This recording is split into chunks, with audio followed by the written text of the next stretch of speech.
நரேந்திர மோடி நாட்டின் பிரதமராக பதவியேற்க இருக்கிறார்.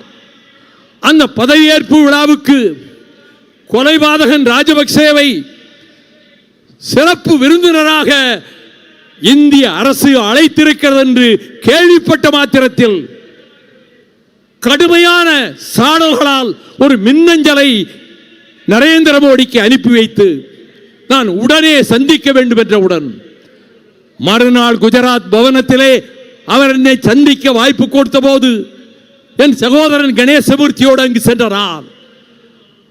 மோடிக்கு பக்கத்திலே அமித்ஷா அமர்ந்திருக்க எங்கள் நெஞ்சில் குத்திவிட்டீர்களே பிரதமரே, எங்கள் முதுகில் மட்டும் குத்தவில்லை, எங்கள் மார்பை கீறி விட்டீர்கள் ஈட்டியால்.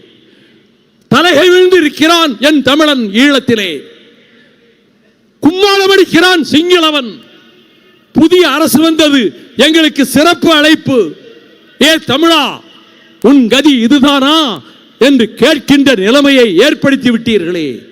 லட்சக்கணக்கான தமிழர்களை கொன்று குவித்தவன், இசை பிரியா போன்ற எங்கள் தங்கைகளை சீரழித்து நாசமாக்கியவன், அப்படி நாசமாக்கிய ராணுவத்தை அனுப்பியவன், 8 தமிழர்களை கண்களை கட்டி புறங்கைகளை கட்டி நிர்வாணப்படுத்தி கயற்றால் அவன் கைகளை கட்டி இழுத்துக் கொண்டு வருவதை சேனல் 4 தொலைக்காட்சி காட்ட அந்த 8 பேரையும் ஒரு இடத்திலே நிற்க வைத்து மண்டியிட செய்து தலையில் மிதித்து அதற்கு பிறகு உச்சந்தலையிலே துப்பாக்கி ரவைகளை செலுத்தி கொன்று குவித்தானே, அந்த கொடூரத்தை நிகழ்த்த காரணமான கயவனை நீங்கள் பதவி பிரமாணத்துக்கு அழைத்திருக்கிறீர்கள். இந்த முடிவை நீங்கள் மாற்றிக்கொள்ளாவிட்டால் உங்கள் கூட்டணியை விட்டு நாங்கள் வெளியேறுவோம் என்பது மட்டுமல்ல, அது உங்களுக்கு பொருட்டல்ல. ஆனால் நீங்கள் பதவியேற்கிற நாளில் இந்தியாவில் எவரும் கருப்பு கொடி காட்ட மாட்டார்கள். அப்படி கருப்பு கொடியை கண்டால் வைதிகத்திலே நம்பிக்கையுடைய உங்களுக்கு மனதிலே சுருக்கென்று தைக்கும்.